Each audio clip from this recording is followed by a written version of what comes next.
kan kira-kira menurut Bambang Sutantono itu ini bukan 490 triliun loh, hampir 1.500 triliun. Iya. Mending kehilangan 70 triliun daripada kehilangan 1.500. Oke. Dan kehilangan tanah yang diperkuasai orang 190 tahun. Kan kira-kira pilihannya begitu. Terus mau diapakan itu? Iya. Ya jadikan aja ibu kota Kalimantan Utara kek.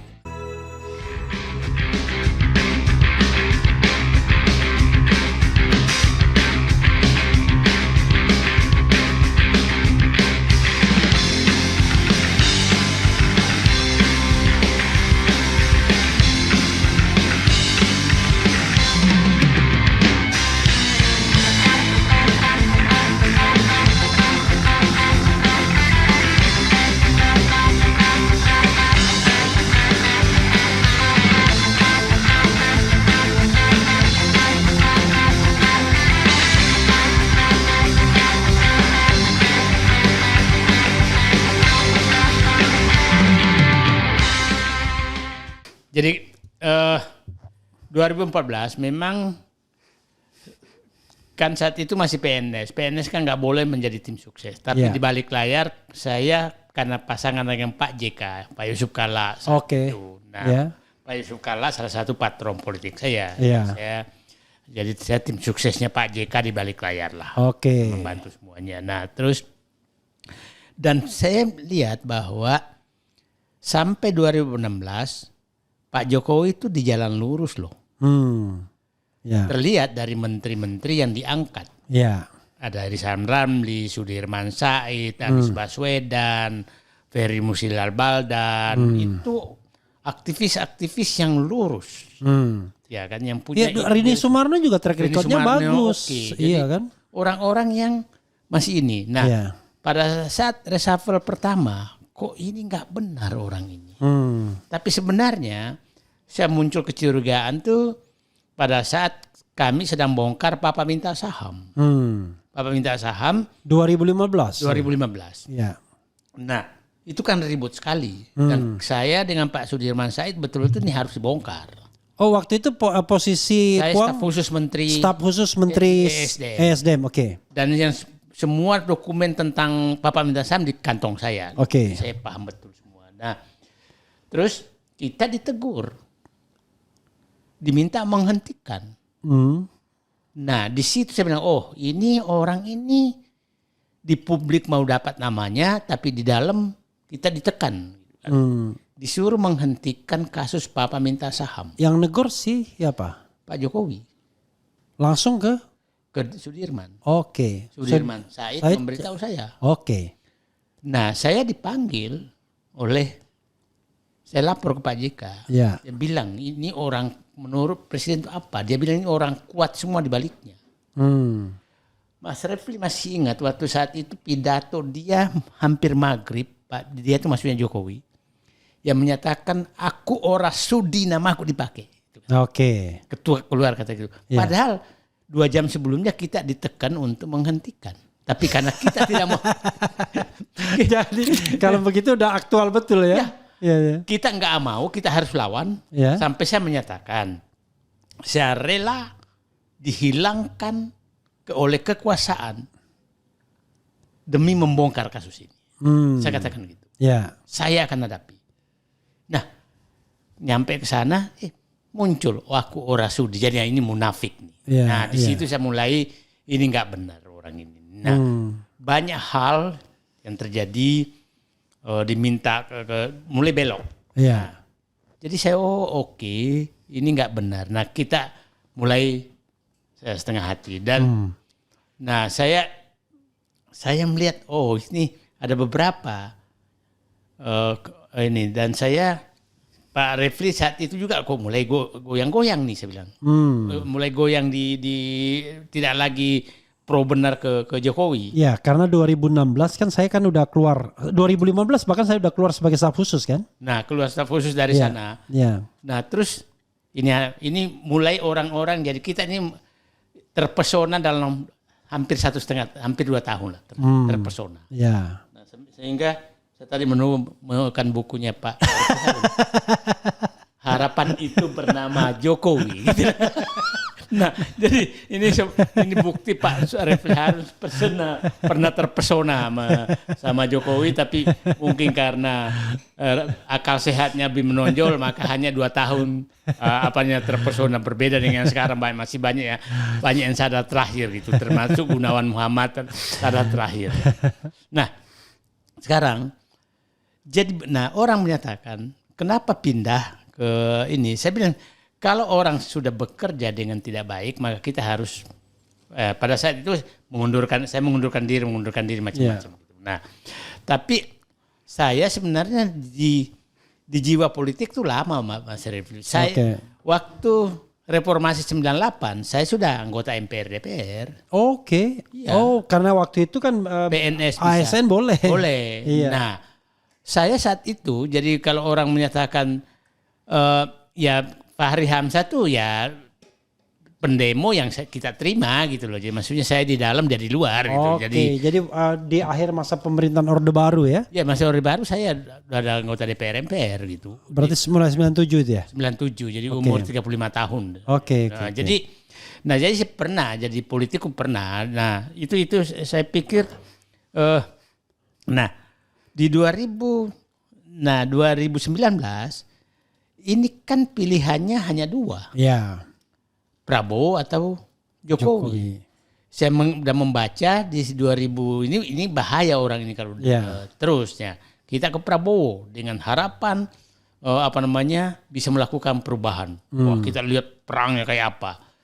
Nah, tahu-tahu Pak Prabowo merapat ke Jokowi 2019 kan? Iya. Nah, jadi kalau orang menyatakan kenapa Said Didu ke Anies, bukan. Karena saat itu nggak ada lagi juga pilihan, ya kan? Nggak ada pilihan lagi karena Prabowo dengan Jokowi lagi, gitu. Jadi saya tidak pernah namanya, boleh dicek, saya nggak pernah anti Prabowo, saya anti Jokowi, gitu.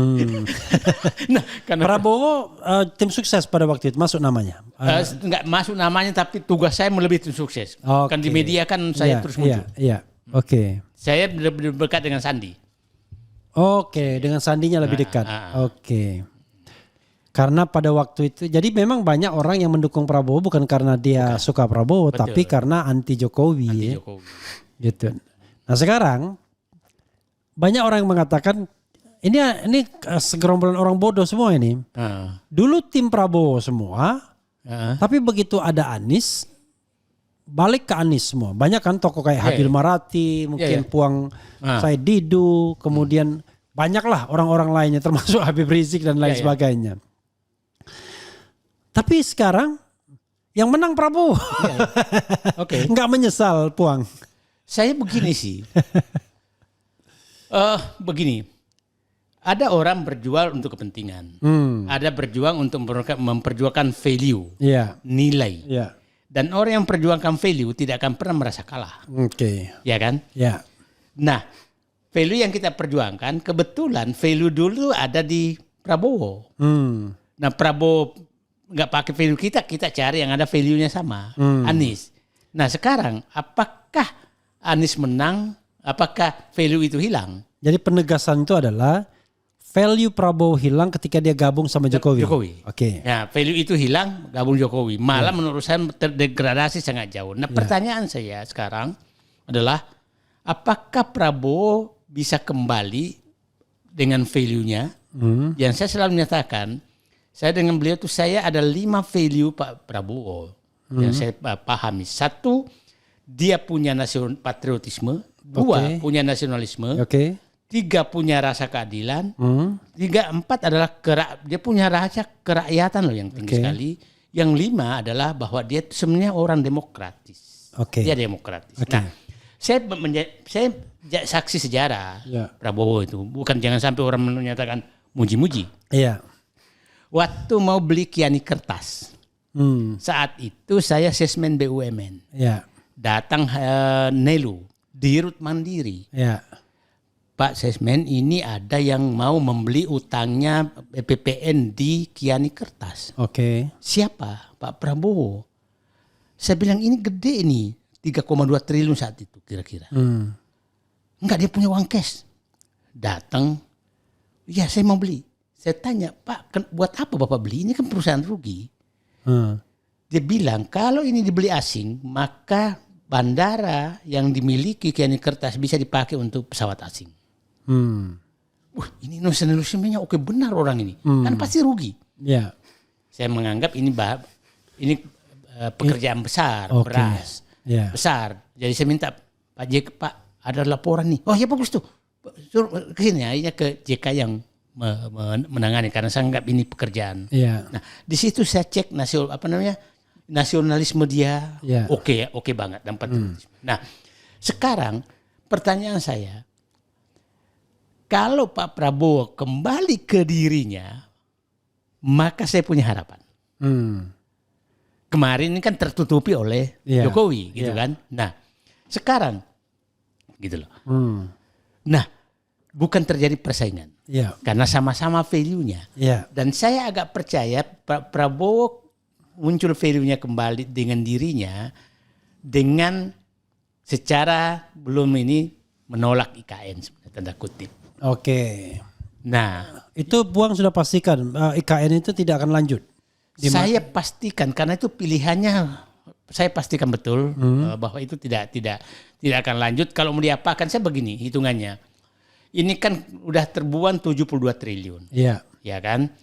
Kalau dilanjutkan dan tidak ada investor, maka kan kira-kira menurut Bambang Susantono itu IKN ini bukan 490 triliun loh. Hampir 1.500 triliun butuhnya anggaran.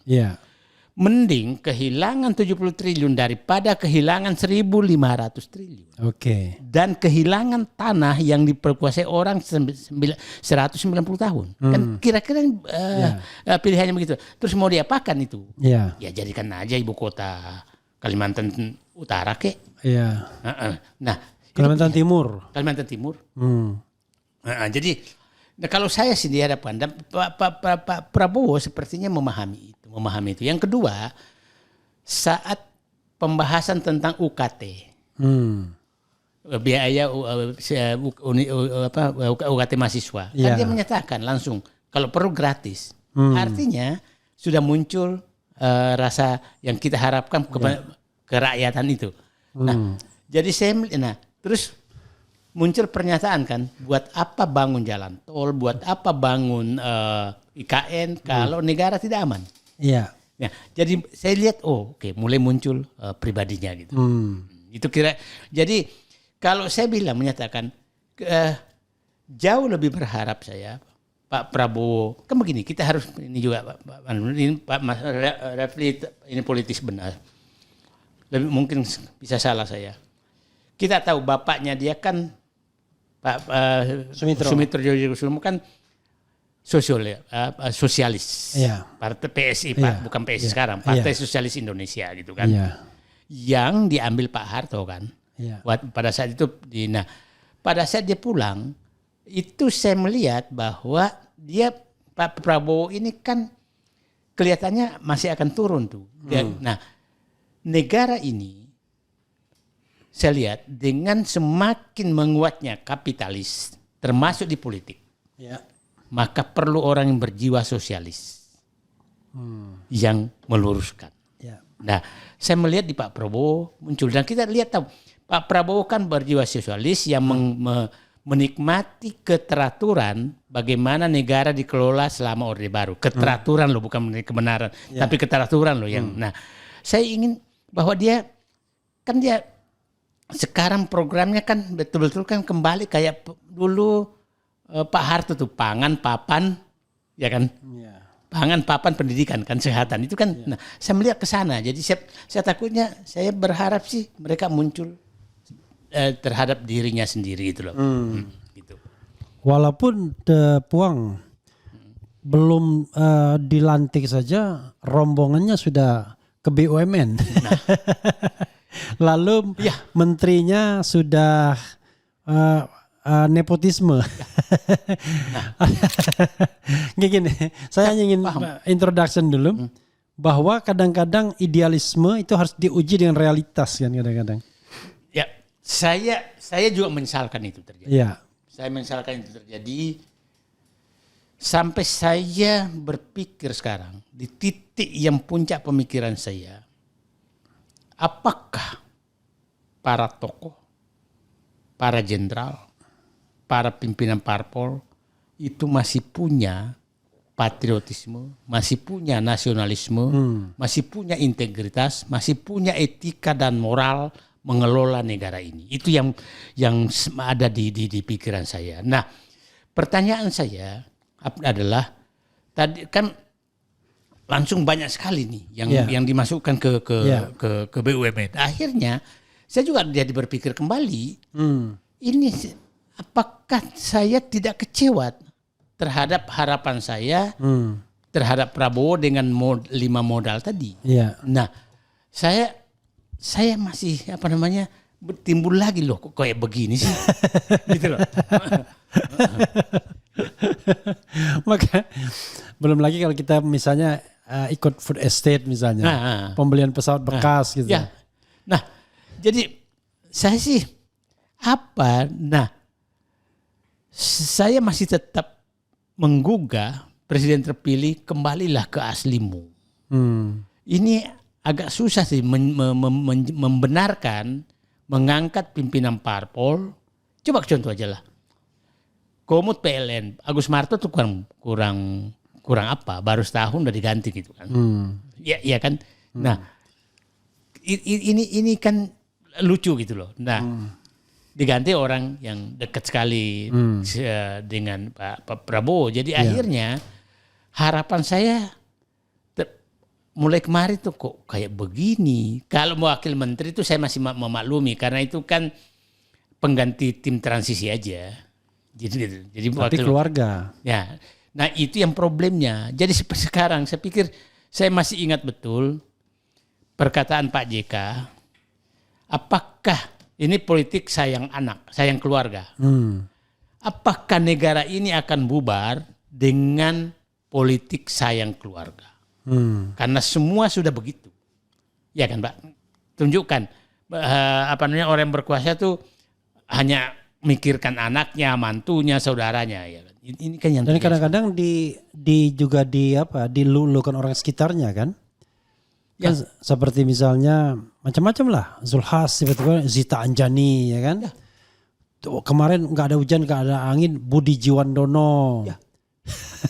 Jadi ini ada ini atau ini, Sarah Joyo Hadi. Jadi perlu kita suarakan apa ya? Sekarang ini jangan sampai negara jatuh ke komplotan pengelola negara yang berbasis sayang keluarga. Ini jadi Puang Dido itu yakin ya kan 5 komponen. Tapi begitu saya sodorkan realitasnya ragu lagi dia. Saya menjadi loh, kok kayak begini. Jadi saya berbunga-bunga setelah dia IKN realistis. Mohon maaf aja tentang mau mengevaluasi makan siang gratis juga saya senang loh.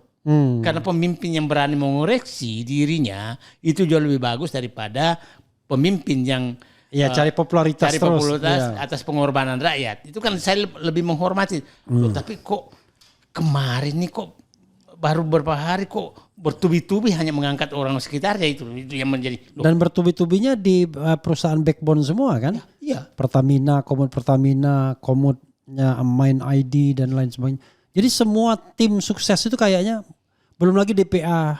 Ya. Jadi ya udahlah.